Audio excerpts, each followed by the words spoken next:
ঈদের দ্বিতীয় দিন সকালেই বুকে চাপা কান্না, চোখের পানিতে বালিশ ভেজানো আর বিকেলেই ঘুরতে আসা। কথায় আছে মেয়েদের বুক ফাটে তো মুখ ফোটে না। আসসালামু আলাইকুম বন্ধুরা, সবাই কেমন আছেন? সবাইকে জানাই দ্বিতীয় দিনের ঈদ মোবারক। আজকের ভিডিওটি যে যেখান থেকে দেখতেছেন সবার সুস্থতা কামনা করে ভিডিওটি শুরু করতে যাচ্ছি। আপনারা চাইলে বিনামূল্যে একটি লাইক দিয়ে ভিডিওটি কন্টিনিউ করতে পারেন, আশা করি ভালো লাগবে। তো খোলা আকাশের নিচে দাঁড়িয়ে আমি আমার ছেলেদের সাথে একটু ছবি তুলে নিচ্ছি। কিছুক্ষণের ভিতরেই গাড়িতে উঠে পড়ব আর গাড়িতে বসে বসে আপনাদের সাথে শেয়ার করব আমার জীবনের কিছু কাহিনী। বলেই তো ফেললাম যে কাহিনী, কিন্তু বিষয়টা খুবই কষ্টের। আমার জানা মতে দুনিয়াতে এরকম অনেক মানুষই আছে যাদের উপর থেকে অনেক হাসি খুশি থাকে কিন্তু ভিতরে অনেক কষ্টের। তেমনি আমি একজন। এরকমও রাত গিয়েছে যে আমি সারা রাতেই কান্না করেছি। তো এই যে আমাদের সাথে রয়েছে আমার ননদ এবং আমার ননদের মেয়ে, ননদের ছেলে এবং ননদ জামাই। আমরা সবাই মিলে একসাথে ঘুরতে যাচ্ছি। তো আজকে আমরা যাব বাংলাদেশের ঢাকা বিভাগের পদ্মা নদীর উপর দিয়ে যে পদ্মা সেতু বয়ে গেছে, সাথে ট্রেন চলার রাস্তাও রয়েছে। এখানে বিভিন্ন জায়গা থেকে দূর দূরান্ত থেকে মানুষ আসে ঘুরতে বা দেখার জন্য। এছাড়াও এখানে খুব সুন্দর প্রজেক্ট তৈরি হয়েছে। এখানে আমরা এর আগেও এসেছিলাম, খুব সুন্দর জায়গা, তবে আজকে ভিডিওর মাধ্যমে দেখাচ্ছি আর কি। তো যেই কথা বলবো, ঈদের সারাটা দিন তো শুয়ে বসে ঘুমিয়ে ঘুমিয়ে কাটলো, রাতও সেইভাবেই শুয়ে বসে ঘুমিয়ে ঘুমিয়েই। কিন্তু ঈদের দ্বিতীয় দিন মানে ঈদের পরের দিন সকাল থেকেই শুরু হয়ে গেল পাহাড় সমান কষ্ট, বুকে জমা। মনে হচ্ছে যেন বুক ফেটে যায়, এইরকম অবস্থা। চিৎকার করে কান্না করতে পারলে হয়তো একটু মনটা হালকা হইতো বা বুকটা হালকা হইতো, এইরকমটা মনে হইতো। কিন্তু কেউ তো আমাকে কষ্ট দেয়নি বা বকাও দেয়নি, আর আমি এটাও বুঝতে পারতেছি না যে কেন আমার এরকম লাগতেছে। তাছাড়া খুব সহজেই আমার চোখ দিয়ে পানি আসে না, আর এরকম করতে করতে আমার চোখ দিয়ে অঝরে পানি পড়তেছিল।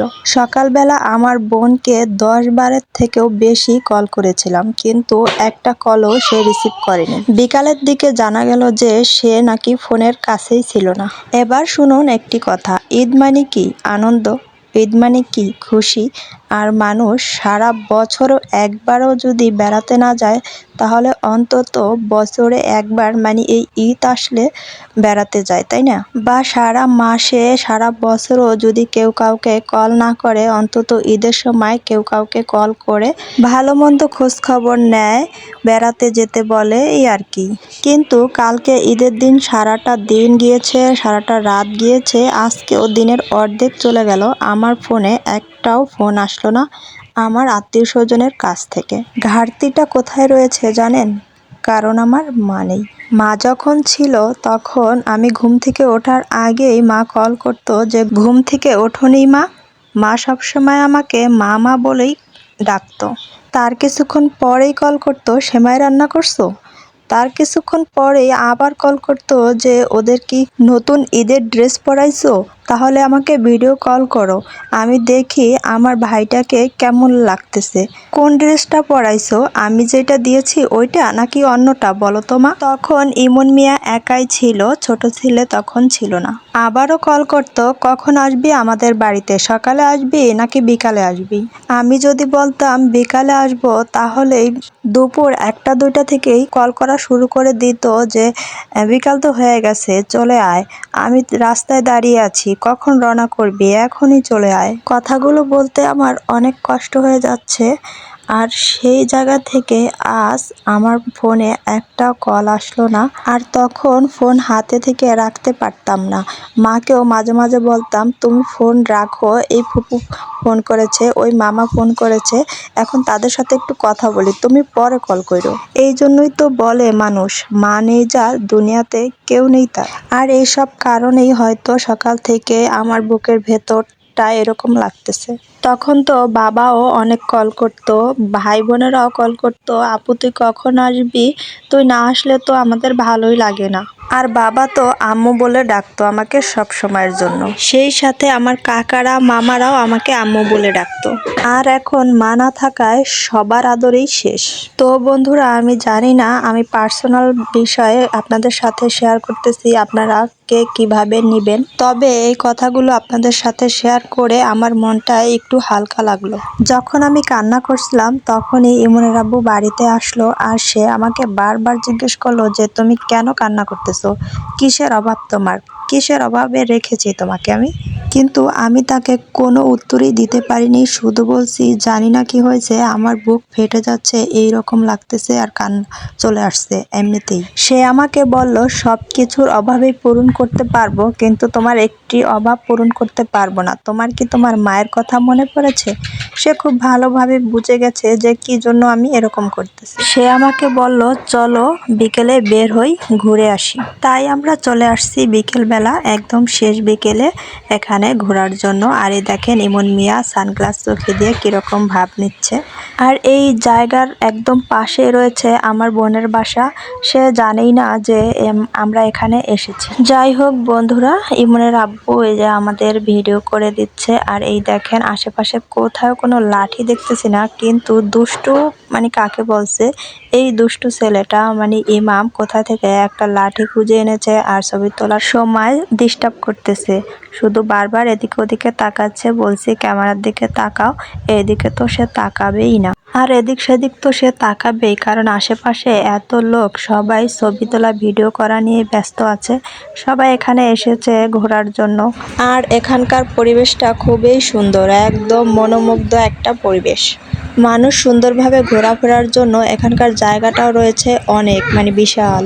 যাই হোক, এখানে এসে মনটা একটু ভালো লাগলো। আমাদের পিছনে দেখতে পাচ্ছেন কিছু হুজুর টাইপের মানে পাঞ্জাবি টুপি পরা কিছু লোক, এদের বিষয়টা আমার কাছে অনেক ভালো লেগেছে। যখন মাগরিবের আজান দিয়েছিল তখন এরা এইখানেই মাগরিবের নামাজ আদায় করেছেন। ঘোরাফেরা, চলাফেরা, কাজকর্ম যে যাই করো না কেন, সমস্ত ব্যস্ততার মধ্য দিয়েও নামাজটা ঠিক রাখতে হবে, এটাই হচ্ছে মোট কথা। বন্ধুরা, ওই দেখেন পদ্মা সেতু, আর ওই পদ্মা সেতুর উপর দিয়ে অনেকবার গিয়েছি ঢাকাতে, কখনো পদ্মা সেতুর নিচে মানে এখানটায় কখনো আসিনি, আজই প্রথম এসেছি। শেষ বিকালটা যেরকম ভালো লাগে তার থেকেও বেশি ভালো লাগে রাতের সময়টা। তো রাতের ভিডিও দেখাবো, সঙ্গেই থাকুন সেই পর্যন্ত। সন্ধ্যা নেমে আসছে, রাতও হয়ে গেছে, বাতি আর বাতি, কত সুন্দর লাগতেছে দেখতে। যেদিকে তাকাই সেদিকে লাইট আর লাইট, আর পদ্মা সেতুটা পুরোই দেখা যাচ্ছে লাইটের জন্য খুব সুন্দর লাগতেছে। রাত হলেও কোনো রকম অন্ধকার লাগতেছে না, পদ্মা সেতুটা স্পষ্ট দেখা যাচ্ছে। প্রচণ্ড গরম পড়েছে, আর সেই সাথে এখানে রয়েছে প্রচুর বাতাস, ঠান্ডা ঠান্ডা বাতাস, খুবই ভালো লাগতেছে। রাতের এই সময়টাতে এখানে এই ঠান্ডা বাতাসে বসে বসে বাদাম খাওয়ার মজাটাই অন্যরকম। সেই সাথে বন্ধুদের সাথে আড্ডা তো রয়েছেই। বাহ, খুব সুন্দর একটা পরিবেশ। রাত পর্যন্ত এখানে না থাকলে বুঝতেই পারতাম না যে রাতের আবহাওয়াটা এখানে এত সুন্দর, পরিবেশটা খুবই সুন্দর। এই জন্য তো মানুষ এখানে এত দূর দূরান্ত থেকে চলে আসে। তো বন্ধুরা, অনেক তো রাত হয়ে গেছে, তাছাড়া বাচ্চারা রয়েছে আমাদের সাথে। এখন আমরা কিছু খাওয়া দাওয়া করে নেব, বাচ্চাদের খুব জোর খিদে পেয়েছে, তাই আমরা চলে আসলাম একটা রেস্টুরেন্টে। আর এখানে এসে দেখি এই যে রেস্টুরেন্টের ভাইয়ারা যেরকম খাবার তৈরি করে, সেটা কিন্তু অবাক করার মতো। তারা কতটা তাড়াহুড়া করে 2 হাত দিয়ে কাজ করে একদম পারফেক্টভাবে খাবার তৈরি করেন। আর ওদিকে সবাই খাবার জন্য বসে পড়েছে, আর এখানে প্রচণ্ড মানুষের ভিড় ছিল। এছাড়া অন্যান্য রেস্টুরেন্টে আরও বেশি ভিড় ছিল, এটা একটু ফাঁকা, এই জন্য আমরা এখানে এসেছি। যাই হোক, এখানকার খাবারগুলো খুব মজার হয়েছিল। এখন আমরা গাড়িতে উঠে পড়বো, আর গাড়িতে ওঠার আগেই এই যে এখানে খুব সুন্দর কিছু ঝাউ গাছ রয়েছে, আর এখানে কিছু ভিডিও করে নিব আমি এখন। আর এখানেও ভিডিও করার মতো ছবি তোলার জন্য জনগণের কোনো অভাব নেই, তাদেরকে আমরা ক্যামেরার ভিতরে উঠাই নাই। আর এই যে ঝাউ গাছের পাতাগুলো কিরকম আজকেই প্রথম ধরে দেখলাম। বন্ধুরা, ভিডিওটি ভালো লাগলে একটি শেয়ার করতে ভুলবেন না কিন্তু। এখানে দাঁড়িয়ে ভিডিও করার সময় অনেকেই বলতেছিল যে এখানে সাপ রয়েছে, তাই আমি একটু ভয় পাচ্ছিলাম আর কি, তাই আমি ওখান থেকে দূরে চলে আসলাম। সত্যি করেই সাপ থাকতেও পারে, বলা তো যায় না।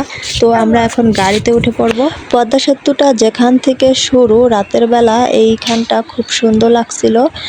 চারদিকে শুধু লাইট আর লাইট, আর চারপাশে এইরকম সুন্দর লাইট দেখে বাচ্চারা এখন পর্যন্ত ঘুমায়নি একজনও, সবাই তাকিয়ে আছে চারদিকে, এদিকে সেদিকে দেখছে শুধু। যাই হোক, এখানে এসে বাচ্চারাও অনেক খুশি হয়েছে, অনেক মজা পেয়েছে। এই যে রাতের অন্ধকারে আমাদেরকে তো ভূতের মতো দেখা যাচ্ছে, আপনারা আবার ভয় পাইয়েন না। এতক্ষণ ধরে যারা যারা আমাদের ভিডিওগুলো দেখতেছিলেন তাদেরকে অসংখ্য অসংখ্য ধন্যবাদ। ভালো থাকবেন। আজ এই পর্যন্তই, আবারও দেখা হবে অন্য কোনো এক ভিডিওর মাধ্যমে। আল্লাহ হাফেজ সবাইকে।